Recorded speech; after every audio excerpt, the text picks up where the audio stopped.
Hey guys, Ivan here, and in today's video we got a couple of really interesting bodybuilding updates. The first thing we're gonna talk about is Quinton Eriya and his most recent win at a Toronto Pro. So if you guys watched my Toronto Pro review video, wrap-up video, you kind of know what I'm thinking about Quinton and this situation, this win right here.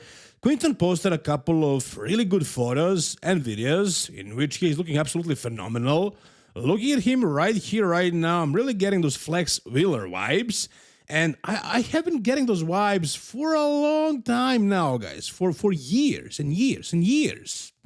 And I don't think I'm the only one. I think we all kind of expected Quinton to finally get to unlock that next level of development, of conditioning, of physique, really, and to be one of the top guys in the world. I wanted to see him get to the level of Andrew Jacked and Samson Dauda. Now, granted, Samson Dauda and Andrew Jacked only became as good as they became when they were like in their, I think, late 30s, mid 30s, and Quinton, I don't think he's even 30 yet. But he's been doing professional, competitive bodybuilding for a while now, so I'm kind of expecting him to put on more mass year to year. That doesn't seem to be happening. However, he brought really good condition to this show. Now, what is interesting today is that apparently Sean Ray said somewhere, I don't know where, that Quinton should not do the Mr. Olympia, that Quinton should skip the 2026 Mr. Olympia.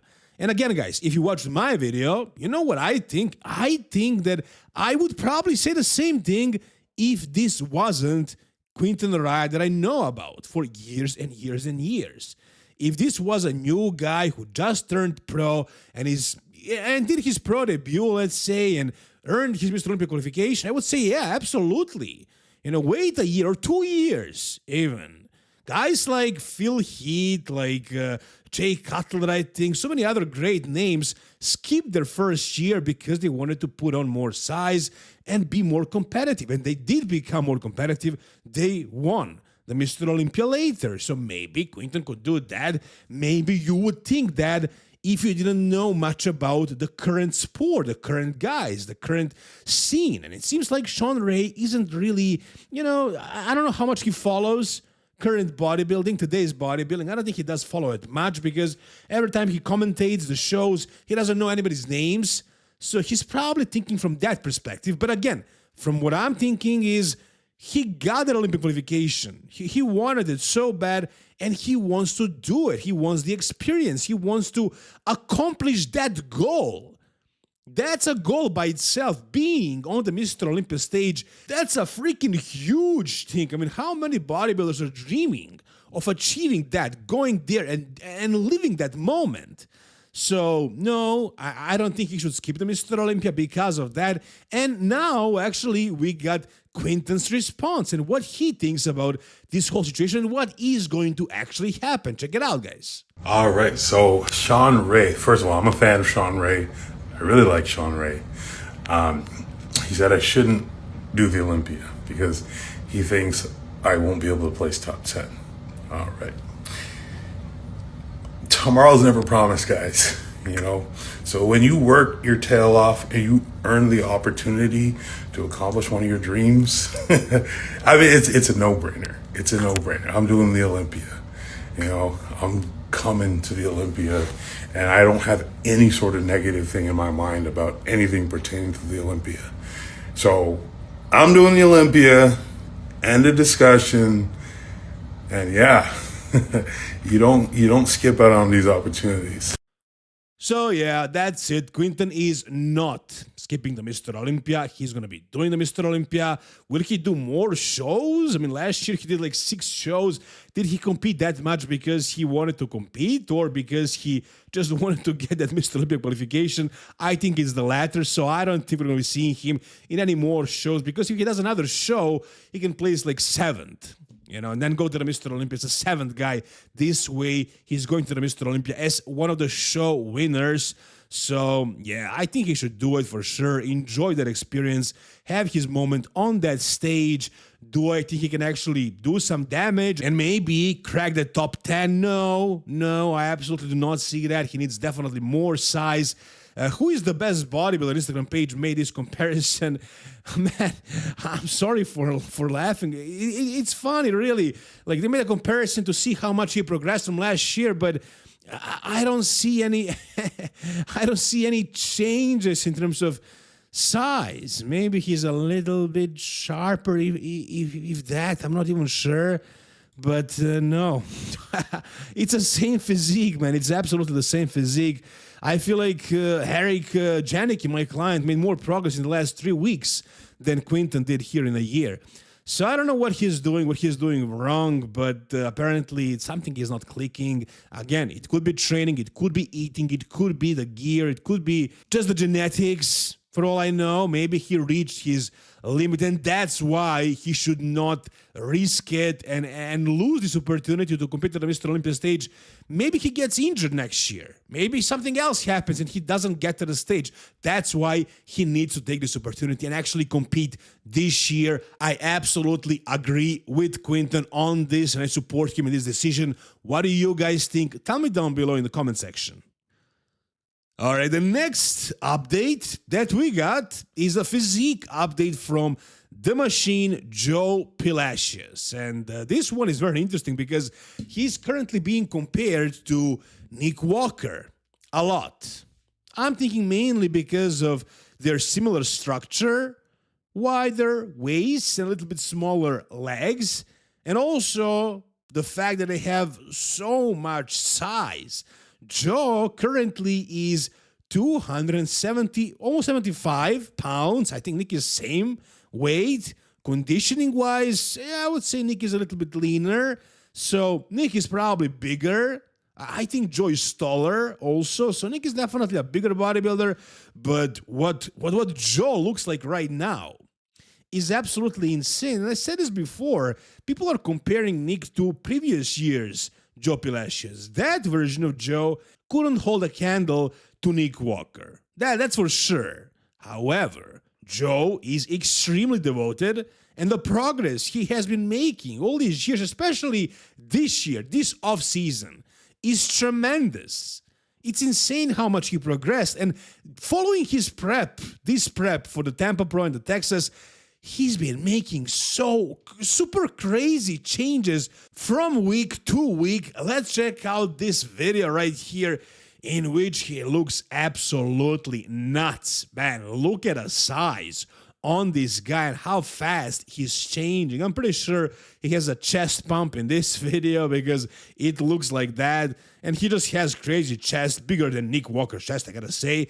His side leg, that's the part that I'm most impressed with. His side leg is so massive. And I think this is what happens when you have guys who don't have dominant legs, you know, wide legs, crazy sweeps, kind of like Quinton Eriya. When these guys don't have the biggest, the widest legs, they get them thick, man. They train on what they can bring out, and in this situation, it's obviously hamstrings. So Joe brought up those hamstrings like crazy. That side leg and the quad from the side as well. The height of that quad is crazy. His legs look so thick, man. It's insane. You know, from the front, he doesn't have the best width, the best sweeps. It's just the way his legs are shaped structurally, genetically. But from the side, so much density, so much thickness here. His chest is insane. It's absolutely wild. And his best body part is probably his back. So I'm really excited to see how this one plays out. And guys, remember this. Joe's back is going to be so much more impressive once he's actually in contest shape. This is him right now at 6.5 weeks out, so he won't look that crazy from the back. Back only comes out when it's shredded, and his back is huge, insanely big. and he's not in shape, that good of a shape right now, but he's getting there. He's gonna be very lean. He's always in good condition. I have no doubt about that. Yeah, Nick is always built as well, but I'm pretty sure Joe is bringing crazy condition, nasty condition, a whole bunch of size. Do I think he's gonna beat Nick Walker? No, I do not think that. But can he actually give him a run for his money and push him? Absolutely. I absolutely do believe that. And I think it's going to be a great top 2 call out. A really interesting one. Whatever you guys think, tell me down below. The next update we got is from Jordan Hutchinson. And man, I love this guy's physique. This physique is so freaking impressive because, in my opinion, because it's so clean. Like, find a flaw on this physique. Everything is there. You won't see any atrophy. You won't see any visible SEO use. You won't see any gut or stomach distension of any sort. Like, no body parts are missing or lacking. Everything is there. It's a very clean physique, really high quality physique as well. You can see the fibers everywhere. You can see great conditioning and also a whole bunch of size. And this video, man, this video is insane. You can see right here how conditioned he actually is at this point. He's going to be facing Palacios Deafeat at the Italy Pro, so he has a formidable competitor to go against, but man, I don't know. I don't know if Palacios has legs to match Jordan's legs this year. Because Jordan is massive in the upper body as well. Palacios is probably bigger and better in the upper body, but Jordan is just crazy as well in the lower body, and he's peeled. He's bringing that crazy level of condition, and he's big, complete, developed everywhere. This is such a phenomenal physique. I love it. I love it, I gotta say. And, I wish he actually lacked something and he had something that's super impressive. I kind of prefer those kind of physiques. Like, for example, Joe Palacios. Like, he doesn't have the best waist size, but he has crazy back. Or he doesn't have the best quads, but his hamstrings and his chest are absolutely insane.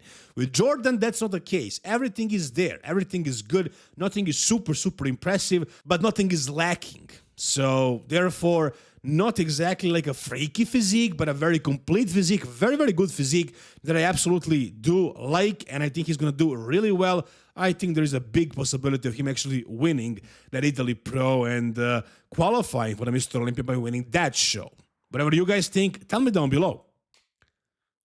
All right, and the last thing we got is something from good Vito. And I'm sure you guys have seen this photo is kind of circling around the internet, and everybody's wondering what the hell happened exactly. And it seems like everybody's lazy, too lazy to read. I mean, yeah, this text here is in Portuguese and in Russian. So since I speak Russian fluently, I can read this. Just joking, I don't speak it fluently. I understand it maybe like 30%, but that's about it. I translated this on Google, and basically what's happening here is that he's getting a nose surgery. What kind of nose surgery?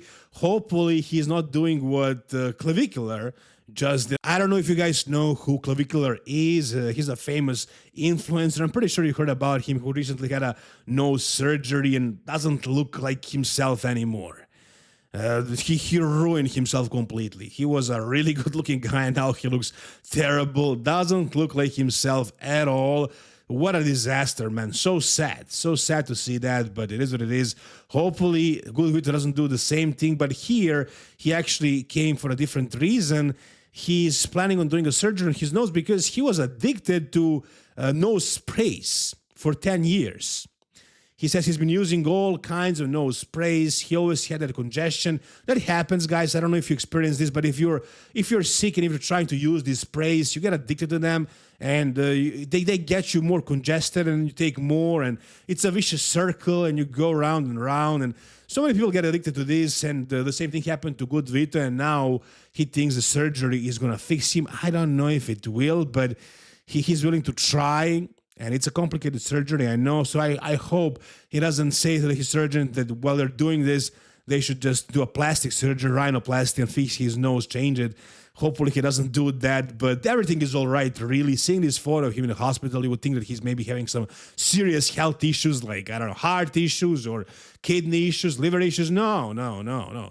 As a bodybuilder, his health is perfect, he's fine, he can continue bodybuilding after this. He just wants to fix something that has been bothering him for years, and that's about it on this topic, guys. And that's gonna do it for today's video, guys. If you enjoyed it, give it a thumbs up, subscribe to the channel for more content like this. See you soon, guys. All the best, and bye-bye.